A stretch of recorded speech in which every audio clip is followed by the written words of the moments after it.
Hi friends, എല്ലാവർക്കും സബന്യാസ് വ്ലോഗിൻ്റെ പുതിയൊരു വീഡിയോയിലേക്ക് സ്വാഗതം. വൈകുന്നേരം ചായയോടൊപ്പം കഴിക്കാവുന്ന നല്ല ക്രിസ്പി ആയിട്ടുള്ള റവ വടയാണ് ഇന്നത്തെ റെസിപ്പി.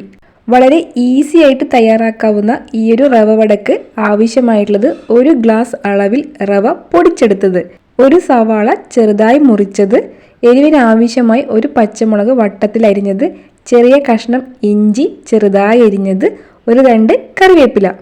അതിനോടൊപ്പം തന്നെ ഒരു മീഡിയം സൈസ് ഉരുളക്കിഴങ്ങ് ഉപ്പും മഞ്ഞളും ചേർത്ത് വേവിച്ച് ഉടച്ചത്. ഇനിയൊരു മിക്സിംഗ് ബൗളിലേക്ക് പൊടിച്ചെടുത്ത റവയും ബാക്കിയുള്ള ഇൻഗ്രീഡിയൻസും ചേർത്ത് കൊടുക്കാം. അതിനോടൊപ്പം തന്നെ ആവശ്യത്തിനുള്ള ഉപ്പും കൂടി ചേർത്ത് നന്നായി ഒന്ന് മിക്സ് ചെയ്തെടുക്കണം. മിക്സ് ചെയ്ത് കഴിഞ്ഞാൽ 1/2 ഗ്ലാസ് അളവിൽ ചൂടുവെള്ളം അല്പമായി ഒഴിച്ച് നല്ലതുപോലെ കുഴച്ച് യോജിപ്പിച്ചെടുക്കണം.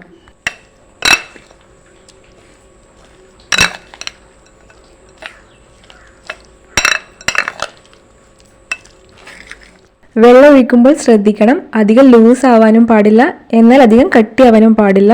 ഒരു മീഡിയം പരുവത്തിൽ കോരി ഒഴിക്കാവുന്ന പാകത്തിൽ വേണം ഈ ഒരു ബാറ്റർ തയ്യാറാക്കാനായിട്ട്.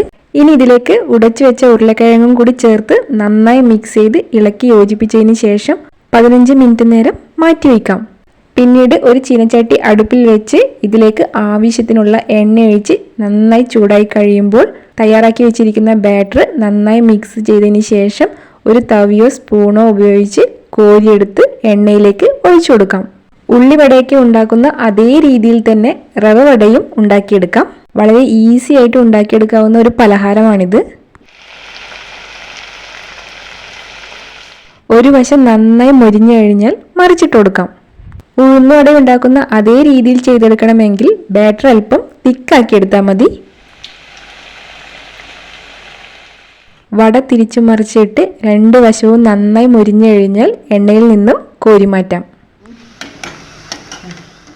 ഇതിപ്പോൾ കാണുമ്പോൾ ഉള്ളിവട പോലെ ഇല്ലേ? നല്ല ക്രിസ്പിയാണ്. ഇത് ചൂടോടുകൂടി കഴിക്കാനായിട്ട് വൈകുന്നേരം നല്ല ചൂടുള്ള ചായയോടൊപ്പം ചൂടോടുകൂടി തന്നെ ഈ ഒരു ക്രിസ്പി ആയിട്ടുള്ള റവ വട കഴിച്ചു നോക്കണം. നല്ല ടേസ്റ്റിയാണ്. എല്ലാവരും ഇതുണ്ടാക്കി നോക്കണം. റവ കൊണ്ട് തയ്യാറാക്കാവുന്ന വളരെ ഈസി ആയിട്ടുള്ള ഒരു റെസിപ്പിയാണ് ഇന്ന് ഞാൻ ചെയ്തിട്ടുള്ളത്. ഈ ഒരു റെസിപ്പി എല്ലാവരും ഉണ്ടാക്കി നോക്കി നിങ്ങളുടെ ഫീഡ്ബാക്ക് കമൻറ്റ് ചെയ്യണം. വീഡിയോ ഇഷ്ടപ്പെട്ടാൽ ലൈക്ക് ചെയ്യാനും ഷെയർ ചെയ്യാനും മറക്കരുത്. എൻ്റെ ചാനൽ ആദ്യമായിട്ടാണ് കാണുന്നതെങ്കിൽ സബ്സ്ക്രൈബ് ചെയ്യാനും എൻ്റെ ഫേസ്ബുക്ക് പേജ് ഫോളോ ചെയ്യാനും മറക്കരുത്. പുതിയൊരു റെസിപ്പിയുമായി വരുമ്പോഴേക്കും ബൈ ഫ്രം സബന്യാസ് വ്ലോഗ്. Thanks for watching.